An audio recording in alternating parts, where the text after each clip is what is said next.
विचारांचे व्यासपीठ असलेले न्यूज लाईव्ह चंदगड या लोकप्रिय यूट्यूब चॅनेलला लाईक करा, सबस्क्राईब करा आणि शेअर करा.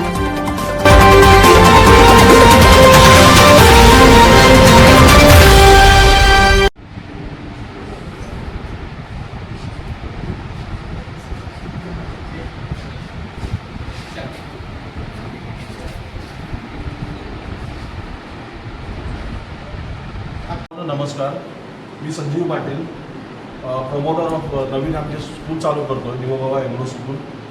जे आम्ही आजपासून प्रमोट केलं आणि ॲडमिशन ऑलरेडी चालू झालेली आहे. आमचं ऑलरेडी एक गोव्यामध्ये स्कूल आहे. आम्ही इथे नवीन स्कूल चालू करतो, काळाची गरज बघून आम्ही चालू करतो. आणि ह्या स्कूलला आताच आम्हाला भरभरून प्रतिसाद मिळालेला आहे. ॲडमिशन ऑलरेडी ओपन झालेली आहे.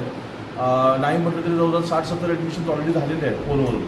की आता आम्ही सोमवारपासून सगळे पेपर कंप्लीट होणार आमचे. आणि आम्हाला तुमच्या सगळ्यांची सहकार्य आणि तुमच्या मार्गदर्शनाची गरज आहे. कारण स्कूल आम्हाला हे एक वेगळ्या लेवलचं स्कूल चालू करून दाखवायचं आहे आणि होईल. कारण ज्या तऱ्हेच्या पालकांचा रिस्पॉन्स आहे आणि पालकांची जी मागणी आहे ती सगळी लक्षात घेऊन त्यांच्या सल्ल्यानुसार हे स्कूल चालेल. एवढंच मला सांगायचं. आज गोव्यामध्ये आपण स्कूल चांगल्यापणे चालवत आहात. हो, त्याच धर्तीवर चंद्र तालुक्यामध्ये चालवण्याचं ध्येय आपण घेत आहोत. त्याबद्दल काय सांगू शकाल आपण? म्हणजे काय पहिल्यांदा म्हणजे मला एक उमेद वाटते, कारण आम्ही गोव्यामध्ये शाळा चालवतो त्यापेक्षा आपल्या भागामध्ये आम्हाला शाळा चालू करायला मिळते. हे आम्हाला नशीब वाटतं. कारण जो जो जो आपला भाग तो आपला भाग. गोव्यामध्ये आम्ही व्यवस्थित शाळा चालवतो. आम्हाला यंदा पुढच्या क्लासेसला पण परमिशन मिळालं. आम्हाला मुख्यमंत्र्यांनी भरपूर मदत केलेली आहे. आम्ही मुख्यमंत्र्यांनी खूप वेळा गेलो, त्याने आम्हाला भरपूर मदत केली. त्याचप्रमाणे त्याच धर्तीवर जी लेवल तिकडची आहे तीच लेवल आम्ही इकडे देणार आहे. आणि जे ह्या 15-20 किलोमीटरमध्ये ज्या तऱ्हेचं स्कूल नाही आहे तो आम्ही देण्याचा प्रयत्न करणार. आज या चंद्रपूरमध्ये बऱ्याच शैक्षणिक संस्था आहेत, बऱ्याच इंग्लिश मीडियम स्कूलसुद्धा सुरू आहेत. एक वेगळे पण आपण आपल्या शाळेचं काय असेल? वेगळे पण म्हणजे आम्ही पहिल्यांदा पालक, मूल आणि टीचर्स ह्याला एकत्र प्रत्येक पालकाची वेगळी मिटिंग असते, प्रत्येक विद्यार्थ्याची वेगळी मिटिंग असते. त्याच्यातून जे या भागात जे पाहिजे तो आम्ही देण्याचा प्रयत्न करू. ही वेगळी तुम्ही म्हणता एक युनिक शाळा असेल ज्यातून आता जे पालक जे 20 किलोमीटर 30 किलोमीटर लांब पाठवतात ते पाठवणं बंद होईल. कारण तीच मेथड आम्ही तिकडे वापरली जी 25-30 किलोमीटर लांब जायची. ते सगळे पालकांना समजून चुकलं की ही शाळा आम्हाला त्या लेवलचं शिक्षण देते. आज मी मुद्दाम गोव्याचा सगळा स्टाफ घेऊन आलो, म्हणजे थोडे स्टाफ आले, बाकीचे आलेले नाही आहेत. हेच सांगायचा प्रयत्न करा. त्यांना तुम्हाला बोलायला लावलं, त्यांना तुमच्याशी संवाद साधायला लावला.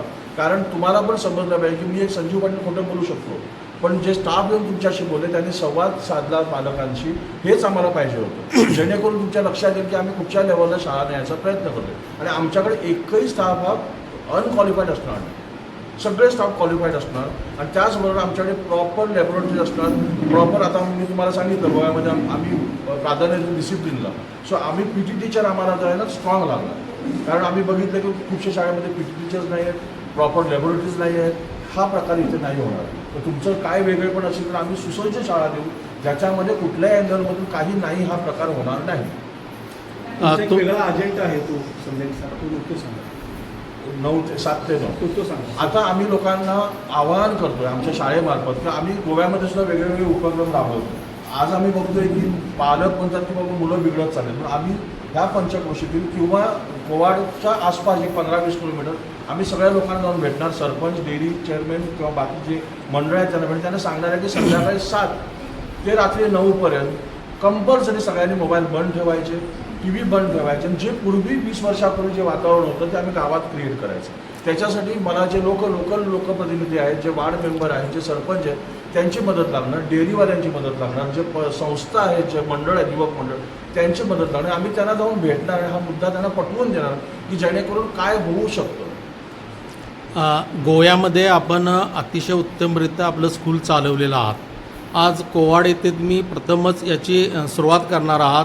एकंदरीत इथे सुरू करत असताना येथील फी काय असेल आणि जो टीचिंग स्टॉप आहे तो गोव्यासारखाच असेल काय, कसं काय असेल थोडक्यात आपण सांगा.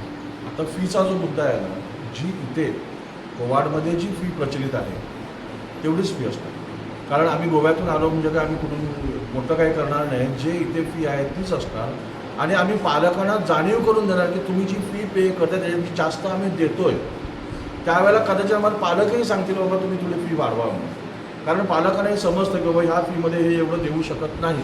पण जो तुम्ही विचार करता त्याच लेवलचं देणार. आणि आम्ही प्रयत्न करणार की प्रॉपर ज्या टीचर्स आहेत त्या आम्ही कमीत कमी 80% तरी आम्ही तिकडून आणायचा प्रयत्न केला. कारण ज्यावेळेला गोवा स्वतंत्र झाला त्यावेळेला इकडून शिक्षक तिकडे गेले, आता आम्ही उलटं तिकडून शिक्षक इकडे आणणार. हा आमचा प्रयत्न असतो. 80% तरी आम्ही तिकडचे शिक्षक तिकडे असतात. आणि आता ऑलरेडी आम्ही एक टीचर इथे ऑलमोस्ट अपॉइंट केलं जी ॲडमिनिस्ट्रेटर म्हणून काम करणार आणि ओव्हरऑल शाळेची देखभाल त्या गोव्यातून जी इथे राहून शाळेची देखभाल पूर्ण करणार. शेवटी तुम्ही या कोवाड परिसरातील पालक वर्गाला काय आवाहन कराल? पालक वर्गाला माझं एवढंच आव्हान आहे की डोळे झाकून तुम्ही शाळेमध्ये ॲडमिशन न घेता तुम्ही स्वतः या, स्वतः 100 प्रश्न करा. ज्या वेळेला तुम्हाला 99% 99.9% ज्यावेळेला पटेल त्याच वेळेला ॲडमिशन करा. किंवा असं करता कामा नये की बाबा आपण इमोशनली ब्लॅकमेल झालं आणि ॲडमिशन केलं नंतर समजलं की आता असतं तसं नाही आहे. त्याविषयी तुम्ही या 100 प्रश्न विचारा. ज्या वेळेला तुम्हाला कन्व्हिन्सिंग वाटेल त्याला ॲडमिशन करा. आणि त्याच्यानंतर पण पुढे जाऊन आणि एक शब्द सांगतो मी, तुम्हाला 3 महिने 4 महिने जर समजलं की बाबा सांगितलं तसं नाही आहे, मी तुम्हाला ऑनलाईन सांगतो की तुमची फी आम्ही पूर्ण परत देऊ. कारण ती आमची सामाजिक जबाबदारी आहे. कारण ही फी बेस्ड स्कूल असल्यामुळे आम्हाला ज्यावेळेला आम्ही पैसे घेतो त्यावेळेला त्याच्यापेक्षा जास्त देणं हे आम्हाला क्रमप्राप्त आहे. आज तुम्हाला आपण जिथं आहोत जी सर्वोदय शिक्षण संस्था, एक खूप मोठी संस्था आणि या परिसरातील म्हणजे ज्या शिक्षणाची गरज असताना त्यावेळेला त्यांनी चालू केलेली ही संस्था, आज यांचा सपोर्ट आपल्याला मिळत आहे. काय सांगाल आपण? त्यांचं एक मला चांगलं वाटलं, ते काय म्हणायला लागले की त्यांच्या अंतर्गत त्याच्यामुळे त्यांना जरा चालवताना त्रास आहे.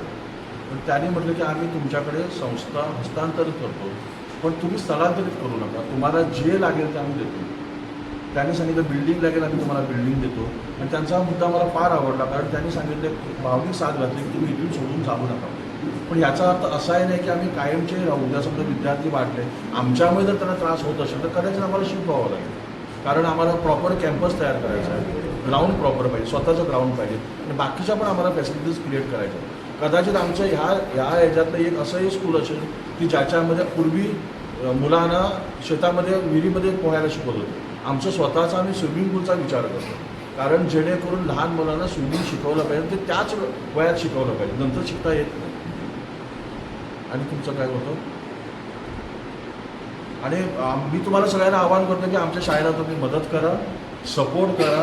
आर्थिक सपोर्ट म्हणत नाही मी, पण सपोर्ट करताना तुम्ही आम्हाला 100 प्रश्न विचारून सपोर्ट करा, जेणेकरून आम्ही कुठे चुकणार नाही. आणि हा एकच कारण होते सगळ्या स्टाफला घेऊन येण्याचं. मी तुम्हाला वाटेल मी कुठेतरी खोटं बोलतो. आणि तुम्हाला पत्रकारांना मी आमच्या तिकडे एक प्रोग्राम असतो ना, ज्या वेळेला कुठला तरी प्रोग्राम स्कूलचा असतो, तुम्हाला मी रितसर इन्व्हिटेशन देणार आणि तुम्ही तो प्रोग्राम विटनेस करा.